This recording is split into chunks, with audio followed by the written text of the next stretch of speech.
Today we have a topic. The topic of today is about should we judge others? First, my initial thought was it's mostly just a language issue because we often hear this where we shouldn't judge others, and then we get confused. Well, sometimes we may need to make judgment, or we do need to assess other people or something like that. But then I thought, what did the Buddha actually say about this? What is taught about Buddhism? How we should perceive other people and how we should understand other people in the right way by wisdom. So before we start this, dive into this topic, it's important to note that we are all subject to bias. And when we are judging or looking at other people, we always come back to what Buddhism is about, which is dealing with our negative emotions and unrealistic perceptions, which we sometimes use the traditional word kilesa for. Kilesa meaning the defilements of the mind. And that sounds like a very strong word, but it's an important part of the teaching of Buddhism to know that there is a clarity of the mind that we can discover by gradually learning to unpeel, to peel off these defilements like greed, hatred, and delusion. There's also a sub-teaching of that in which the Buddha talks about bias. Because very often when we perceive the world, we are biased. And of course there's the greed. We are sometimes biased because we have a certain preference for somebody. We like somebody, or we feel we have some liking to that person, and therefore we do not judge that person in the right way. And there is hatred. Now, hatred, of course, makes us all very biased, because when we are angry, we can't see the world as it really is. Our mind and our words, our thoughts are twisted. We don't see as they really are. Delusion is a little bit more difficult to understand, but delusion here means, in Buddhism, means that we do not see things as they really are, because we have certain perceptions, certain views. For example, we think of ourselves as superior or inferior, or we are stressed and we don't see things as they really are. But in this case, when we talk about bias, it could also mean simply lack of knowledge. We don't have all the facts, and therefore we make the wrong decision.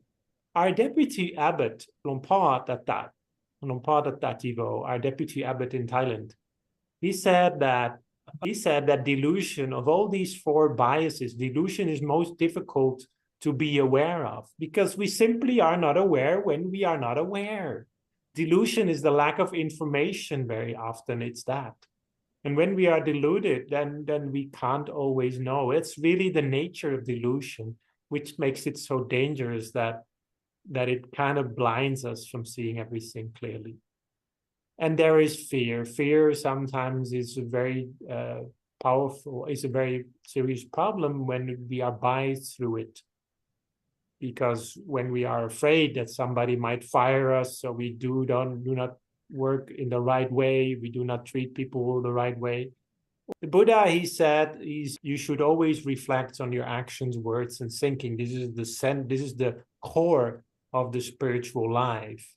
And when we do that in the right way, we will gradually grow. We will be joyful about the good things we've done, and we will be critical about any wrong that we might have done, and then improve on that. We have to learn also that it's very essential in Buddhism to look at ourselves, and to often do that, to look at ourselves in the mirror.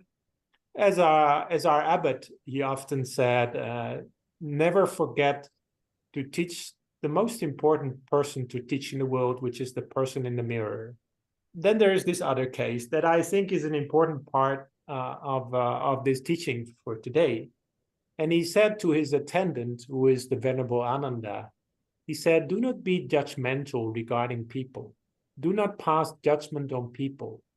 Those who pass judgment on people harm themselves. I alone or one like me may pass judgment on people. So in other words, he recommended that if you are not enlightened yet, do not be too quick to judge. So this is something that the Buddha said about that. And he gives several examples of people who might outside look different, but inside may have similar attainments, and the other way around. People who might look the same, but inside might have similar character or similar attainments. There may be something going on there that we don't know everything about somebody. People tend to judge others by these kind of things. That people tend to judge others by appearance, by sex. In this case, it means man or woman. But you might add sexual identity or something. Age, maybe sometimes somebody who's young, they think he's not experienced or something. Lineage, they might, people might judge you for the parents or your teachers who had trained you and might judge you for that. Or your ethnicity, your friends or relations. You might judge people for education, where when people are not highly educated, you think they can't do something, but maybe they actually can. Profession, sometimes there are certain professions that we look down on. And wealth, some people look down on poor people. Or look down on rich people, which may also happen. This is a problem in the world. People judge people in all sorts of ways in order to compare themselves with others sometimes. So what should we judge other people by? The Buddha, he said we should judge people in their actions, which kind of makes sense, right? Everybody would say that. It's kind of but we don't often think about it that way, when we have all these discussions these days, all those discussions on the internet, and we sometimes forget that it's really about actions that we should judge people about. There's a similar expression by the famous Martin Luther King, right? Who said we shouldn't judge people by the color, but by the content of their character, that he said in his famous I Have a Dream speech. The Buddha said something similar, that we should always look at these three things when we judge others, not at any other thing. So there's three things. We can look at people's actions. We can look at their words, and we could look, well, we can't always look at their thoughts, but we can guess what their thoughts might have been, what their intentions might be. And from that, it's better to make judgments from those things than from any of the other things that I just mentioned, because all of those things are not directly related to any of the actions that we just talked about. Now, that seems kind of to the point. That kind of seems quite straightforward. But these are sometimes you can also look a little bit more at the outside. And the Buddha would say that there's always these characteristics that people tend to show.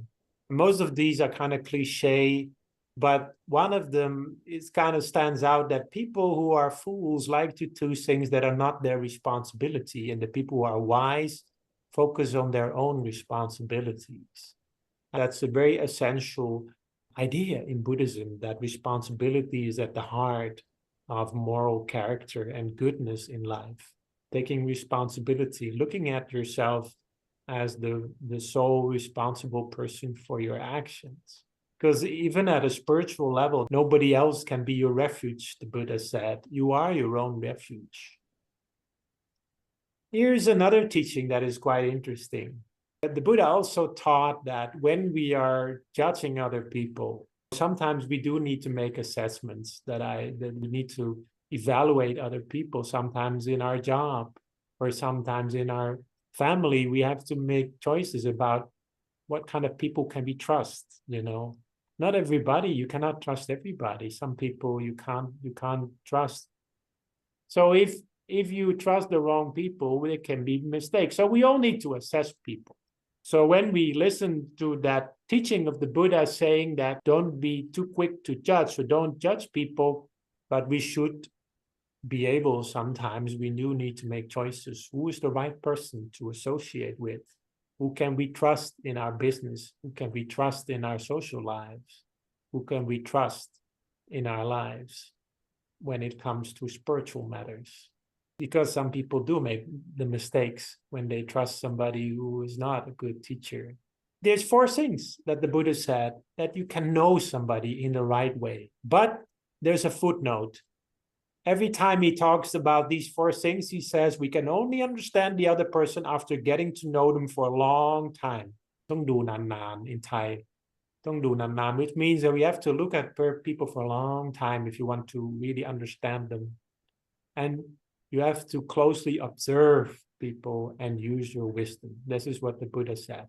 But sometimes, if you want to know their moral discipline, person's moral discipline, their morality, their ethical mindset, you have to live together with them for a while, spend some time with them. That's not always possible, but that's the only way that we can really understand what moral character a person has. But we can do that to any extent that is possible and that is ethical or that is useful to do. So living together might not actually mean literally living together, but it might mean spending some time with that person. So this is a slight distinction, because when you work, you have to make agreements, you have to make appointments, and when people are not sticking to those agreements, they kind of change things afterwards or something like that, or they say they haven't changed, but they did change things. And you can't trust them for their truthfulness. Now, patience in Buddhism doesn't mean just waiting for something or something like that, but it means like enduring things. When you are seeing people in misfortune, then you can really see what they're made of. That's an important part of the Buddhist teaching, because we can't always see those parts of people. Sometimes when we see somebody who seems very strong and everything seems successful in their lives, but then suddenly something goes wrong, and then suddenly something doesn't work out. Maybe they get fired from their job, demoted, and then suddenly the person just falls completely apart. Why? Because we cannot find happiness and success by just controlling the outside world. At a certain point, you're gonna find problems. And this also holds for ourselves when we have difficulties in life, that we really can see what we are made of. So if sometimes life doesn't always go like we planned, life doesn't always go like we want it, then we can ask ourselves, instead of feeling sorry for ourselves, we can tell ourselves, well, these are the sort of critical moments that we can really grow as a human being. Try to see this as a challenge to our character, because this is where patience comes in. You can see people's patience in misfortune. And then there's wisdom. Wisdom is kind of difficult to see sometimes, even though we often make judgments about this person is an idiot, this person is smart, this person is wise. But wisdom is not the same as being smart. That's an important part of Buddhism. Conversation means that when you ask people the right questions, you will know if they have wisdom. So when we ask the right questions, we can see a person's wisdom. And very often wisdom is not about knowing all the answers, but it's about asking the right questions. So it also follows that if they don't have the answer immediately, but they do have a good question, that is also a sign of wisdom.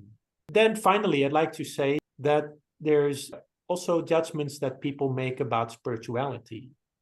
And the Buddha would say, in generally, people judge teachers or judge religion or judge spirituality based on 4 things. He said people tend to judge other people on visual appearance. They see a teacher, they see a monk on YouTube or something, and they say, "Oh, this guy looks very so radiant. He looks so great."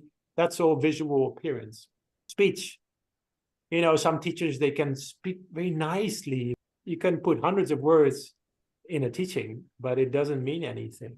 So this we have to look beyond. Then he said some people judge people for their austerity, when sometimes they're very strict in their rules and regulations. They don't lead very comfortable lives. Then there's Dhamma. Dhamma means good qualities, means character. So we basically come back to where we started. The actions, the thoughts, the words, good character, good qualities. This is what it's all about. But the Buddha, he realized that is difficult to see sometimes. So people always go to these first three. But if we learn to look deeply at people and to judge, if we do have to make assessments, then look at the character, look at the good qualities. Don't look at the nice words or the visual appearance or just the strictness of it all. That's one part of it, but it's not the whole thing. Look at the character, and that requires that we look at people for a long time. That's all I would like to share with you today. I wish you all a good night, and I wish you all be happy and find inner and outer prosperity in life.